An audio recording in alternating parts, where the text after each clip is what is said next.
Hello guys, I'm working on a Subaru Forester 2006 and the factory alarm went bad, so this is how to disable the factory alarm. You're gonna go ahead and take all the screws from the glove box. There is one right here. I already removed them. 2,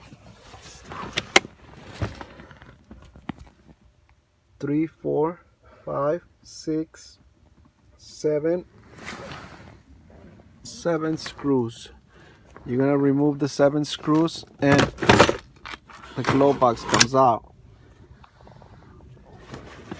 Once you remove the glove box, you see right here, this one, you're gonna unplug it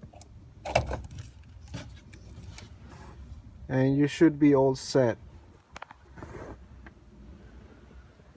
Okay, Subaru Forester 2006.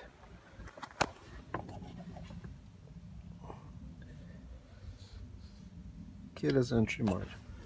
All right guys, see you later.